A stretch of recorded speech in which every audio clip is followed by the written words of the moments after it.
Marie Curie, Nobel Prize in Physics, Nobel Prize in Chemistry. We have the word radioactive because Marie Curie figured out radioactivity. She came up with that term. The unit we use to describe how radioactive something is a curie. It was named for her. Marie Curie was Polish by birth. The first radioactive element she discovered, she called polonium, after Poland. The second radioactive element she discovered was radium. Both discovered by Marie Curie, both radioactive. She worked with and handled radioactive elements all her life, and it killed her. She died from a form of anemia brought on by exposure to radioactivity. The second of the two elements that she discovered, radium, has the added and memorable feature of glowing in the dark, just like everything radioactive on The Simpsons. And because radium glows steadily, at least while it radioactively decays over its half-life of thousands of years, some variants of radium for a long time were used on watches. Before we had the technology to put a light bulb attached to a little button on your watch to light up the face of your watch, watchmakers used to paint radium onto the hands and the hands of watches and the numerals on the face of watches so you could tell time in the dark. For decades, until the 1960s, lots of people wore radium-painted radioactive watches on their wrist. Now, just being near radium, just wearing that kind of watch, would not necessarily mean that you would be irradiated. Radium, it is radioactive, but in most cases you need to inhale it in order for it to hurt you. It needs to be airborne, or more efficiently, you need to get it in your mouth somehow. And people don't tend to lick the face of their watch.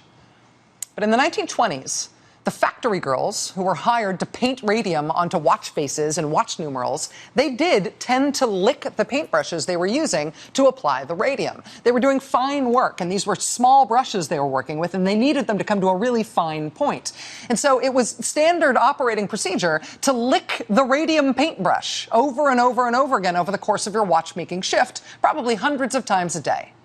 And the radium girls in those factories died because of it. In the 1920s, the United States Radium Corporation was sued by their own low-level employees who were dying from exposure to radioactivity encountered in their everyday work on the job.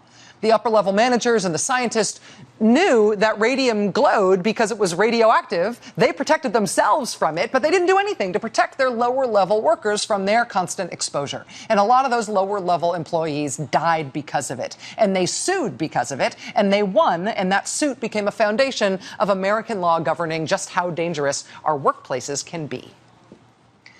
Radium is a naturally occurring element. It tends to turn up with surprising frequency in mining operations, in drilling operations. It's in the earth.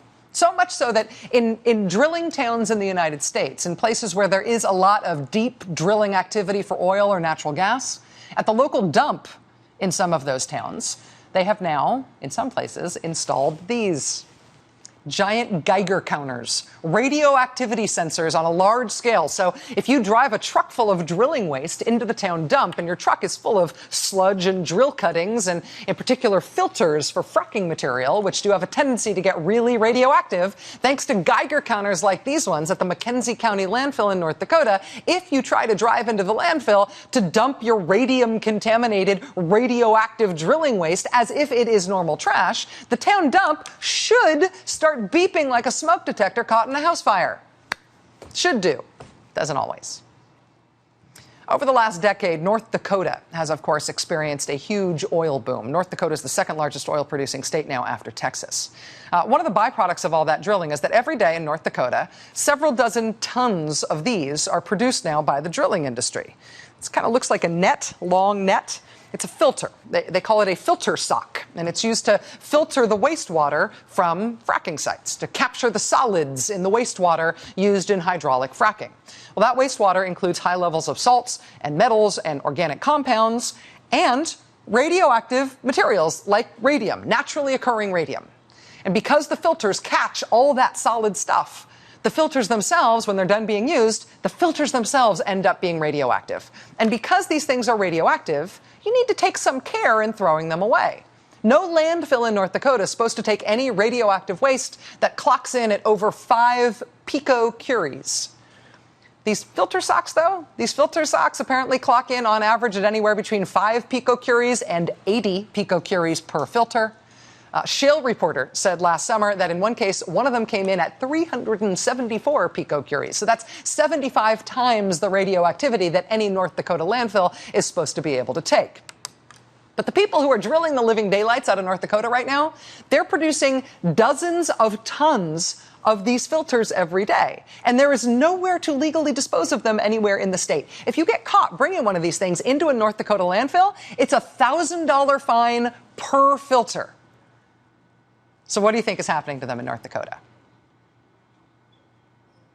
This was found at an Indian reservation called Fort Berthold in North Dakota last year. Nobody knows who dumped them all there, but there they are. The tribe says they realized they had a problem when one of the trucks from the reservation that had just been picking up regular consumer trash at the dumpsters around the reservation tripped the Geiger counters at the McKenzie County landfill. They didn't know they had anything radioactive, but apparently somebody had been dumping these radioactive filters in the tribe's trash cans and the dumpsters and dumping them just on the side of the road at the reservation. It's radioactive waste full of radium, which can kill you, but who wants to go to the trouble of taking care of it properly? And it's happening all over the state now. Last month, look at this.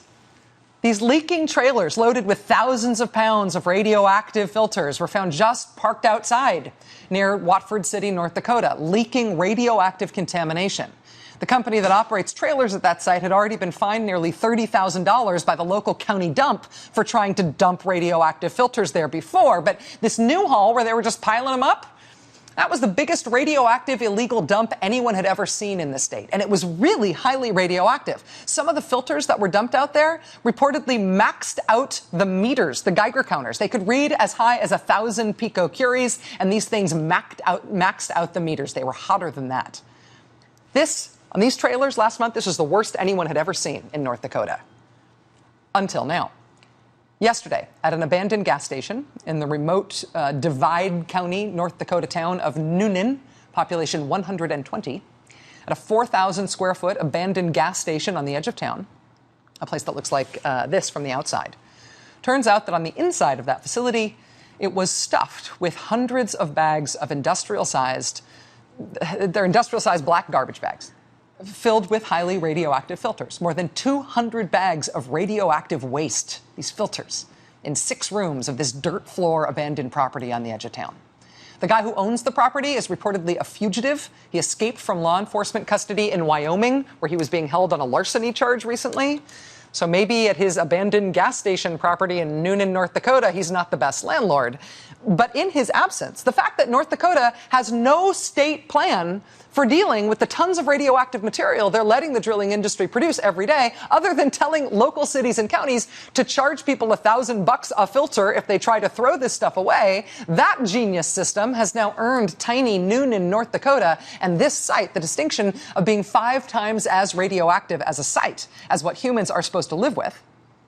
The worst illegal radioactive dump the state has seen yet, but nobody's expecting that it's going to be the worst one forever. The mayor of Newnan, North Dakota, says she is furious, telling the Bismarck Tribune today, why isn't the state more on top of this? Why don't they have a more stringent plan for getting rid of this stuff?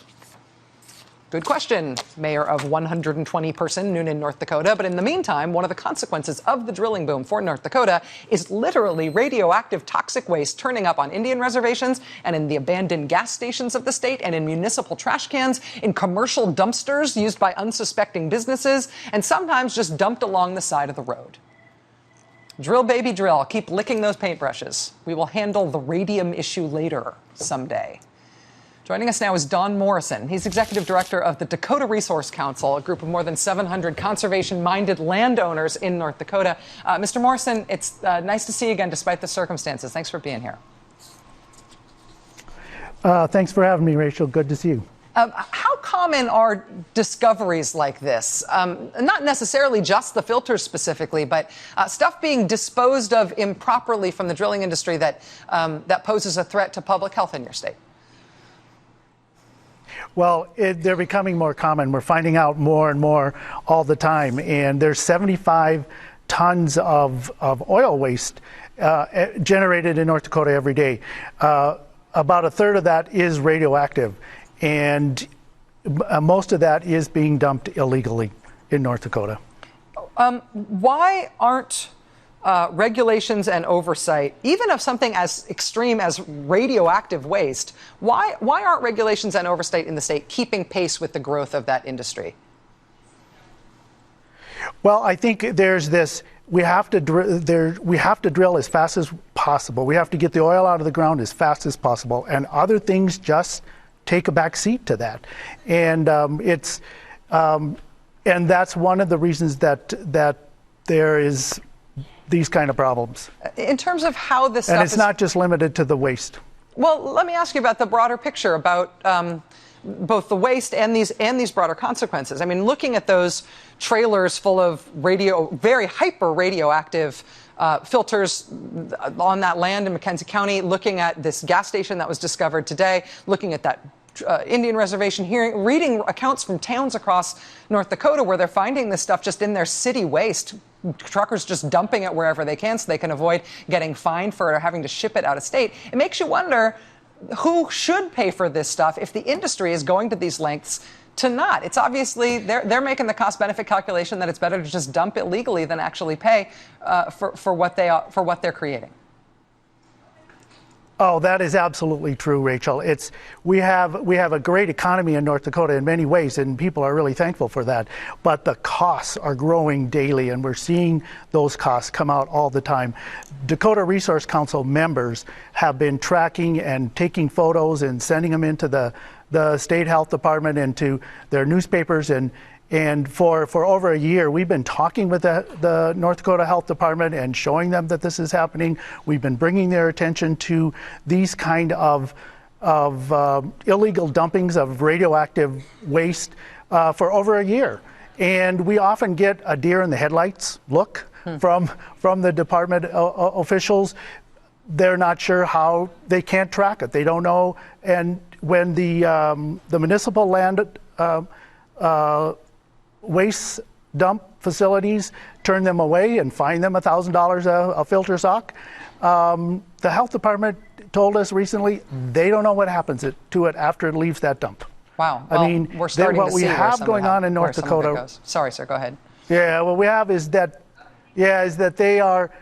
They have two roles, and the one role that trumps the other is promoting the oil industry. And the regulatory part of the state government's job has definitely taken a back seat. Don Morrison, Executive Director of the Dakota Resource Council, again, a group of North Dakota landowners concerned about what's going on in their state. Thanks very much for being with us, Mr. Morrison. I appreciate it. Great to be with you. Thanks. Thank you. All right. Hey, thanks to the state of Michigan.